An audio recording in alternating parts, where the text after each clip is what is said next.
الصوت في اليد وجلودكم لهذا الصوت قد خلقت. ومن هنا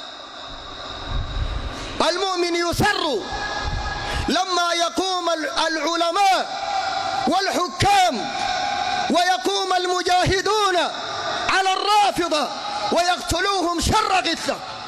نسأل الله أن يقتلهم، نسأل الله أن يدمرهم. هؤلاء استباحوا دماء الصحابة، سبوا ديننا، عابوا أئمتنا، سفهوا ديننا. الرافضة شر، هم أعوان اليهود، أصدقاء اليهود، حرب على الإسلام وحرب على المسلمين. سموا بالرافضة لأنهم رفضوا إمامة زيد بن علي ابن الحسين بن علي ابن أبي طالب لما سألوه عن أبي بكر وعمر، فقال هم وزيرا جدي. اترضى عن أبي بكر وعمر، قال دل وزيرا جدي، فرفضوا إمامته، سموهم بالرافضة. الرافضة يسبون أبا بكر وعمر وعثمان وبقية العشرة، ويكرهون الرقم 10 لتسمية العشرة بالعشرة. أنا كرهت رقم 10 بسببه، كرهت، الله يلعنهم وعشرتهم. الرافضة إن الروافض شر من وطئ الحصى، من كل إنس ناطق أو جاني مدحوا النبي وخونوا أصحابه ورموهم بالظلم والطغيان، حبوا قرابته وسبوا صحبه، جدلان عند الله منتقضان، فكأنما آل النبي وصحبه روح يضم جميعها جسدان. الرافضة لما خرج ابن سبأ اليهودي في زمن عثمان وألب الناس على مقتل عثمان، ألب الناس على مقتل عثمان رضي الله عنه وأرضاه في سنة 35 هجرية. بعد أن قتلوا عثمان هرب، ومن قبله ما يسمى بأبي لؤلؤ المجوسي هو الذي كان الأداء في قتل عمر رضي الله عنه سنة 23 هجرية. والآن أبو لؤلؤ المجوسي اللي قتل عمر رضي الله عنه عنده قبر مشيد يزار في إيران، بسموه بابا شجاع الدين. هم أعداء الله وأعداء رسوله وأعداء أصحاب النبي عليه الصلاة والسلام. وفي هذه الأيام لما يسمع المؤمن مثل هذه الأخبار التي شاركت فيها الدول الإسلامية كالسعودية وقطر والأردن والكويت وباكستان، وأيضا دولتنا السودان شاركت في الحملة في حرب الرافضة، عليهم من الله ما يستحقون. يسر الإنسان وحق لك أن تسر، ونسأل الله تبارك وتعالى أن يجعل هذا العمل خالصا لوجهه الكريم أولا، ثم أن ينصر المجاهدين الذين يجاهدون لإعلاء كلمة الله ولكسر شوكة أعداء الله تبارك وتعالى. ثانيا، ونسأله جل وعلا كما وحدهم من أجل هذا الهدف أن يوحد جميع المسلمين على التوحيد والسنة، وأن يرفع رايتهم قوية، راية التوحيد، راية محمد صلى الله عليه وسلم ضد أعداء الدين من الخارجين ومن الداخل دول الإسلام. نسأل الله تبارك وتعالى أن يوفق هذه البادرة المباركة. وإذا أردت أن تعرف حقيقة دين الرافضة والسبب اللي بيخلي الرافضة يقاتلوا المسلمين ويستبيحوا دماءكم وأعراضكم وأموالكم، فانظر إلى عقيدة الرافضة من كتبهم. لا بد إنك تعلم أن الحرب مع الرافضة ليست حربا سياسية، دي حرب دينية.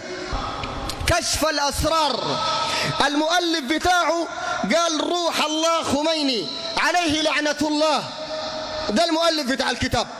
شوف جوا بقول في شنو. يقول الخميني: إننا لا نعبد إلها يقيم بناء شامخا للعبادة والعدالة والتدين ثم يقوم بهدمه بنفسه. الإله قال البقيم العبادة ويجي يهدمه، ده قال نحن ما بنعبده. قال ويجلس، أي الإله الذي أجلس ويجلس يزيدا ومعاوية وعثمان وسواهم من العتاة في مواقع الإمارة على الناس، ولا يقوم بتقدير مصير الأمة بعد وفاة نبيه. قال ما بيعبد إله يمكن لأمثال عثمان ومعاوية وغيرهم، عندهم هم بسبوهم، وهؤلاء من أفضل خلق الله ومن أجل الأنفس التي خلقها الله، ولا يعرف بعد النبيين ناس أفضل من أصحاب محمد صلى الله عليه وسلم ورضي عنهم أجمعين. قال أحد السلف: قيل لليهود من خير الناس عندكم؟ قالوا أصحاب موسى. وقيل للنصارى من خير الناس عندكم؟ قالوا أصحاب عيسى. وقيل للرافضة من شر الناس عندكم؟ قالوا أصحاب محمد. ولا يحل لأحد من المسلمين أبدا أن يعتذر للرافضة أو أن يؤيد الرافضة أو أن يمدح الرافضة. قال شيخ الإسلام ابن تيمية الحراني رحمه الله تعالى: الرافضة هم أكذب الناس في العقليات وأجهل الناس بالنقليات، ولهم نصيب من قوله تعالى: لو كنا نسمع أو نعقل ما كنا في أصحاب السعير. يا أخي كيف زول دار يقابل الله يوم القيامة بصحيفة فيها سب لأبي بكر وعمر وعثمان وطلحة والزبير وسعد وسعيد؟ كيف زول يقابل ربنا بهذه الصورة؟ لكن هؤلاء لا يرجون لله وقارا، لا يرقبون في مؤمن إلا ولا ذمة، وأولئك هم المعتدون. ده كتاب من كتبهم عشان انت تعرف الحقيقة، حقيقة الرافضة. ده كتاب اسمه الحكومة الإسلامية، المؤلف بتاعه الخميني عليه لعنة الله. جوا في الكتاب بيوريك في العقيدة بتاعتهم. قال الأئمة بتاعينهم الاثنى عشر إمام، ده من الشيعة الاثنى عشرية. قال إنهم عليهم السلام يختلفون عن سائر الناس اختلافا في قديم الخلق وفي التكوين وفي الوجود. شوف الغلو ده كيف. قال ولهم مع الرب تعالى مرتبة لا يدانيها ملك مقرب ولا نبي مرسل، فوق الأنبياء. وهذا كما قال ابن عربي الصوفي في عقيدته، قال مقام النبوة في برزخ فويق الرسول ودون الولي. يعني عندك الولي فوق، بعدي والنبي، بعدي والرسول.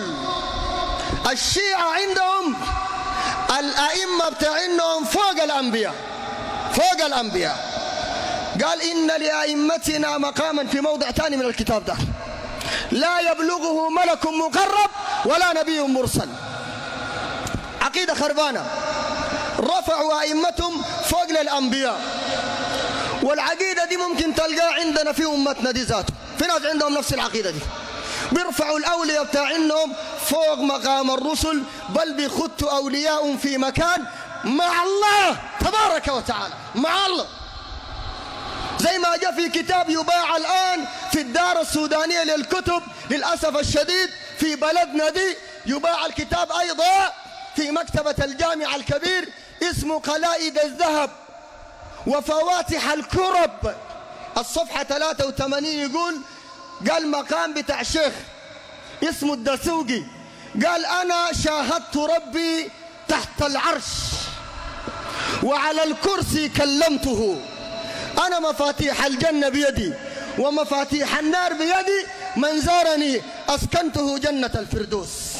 منهم من يعتقد أن جبريل كان ينزل على فاطمة رضي الله عنها بعد وفاة النبي صلى الله عليه وسلم وينزل لها قرآن جديد، زي ما جاء في الكتاب ده كشف الأسرار بتاع الخميني.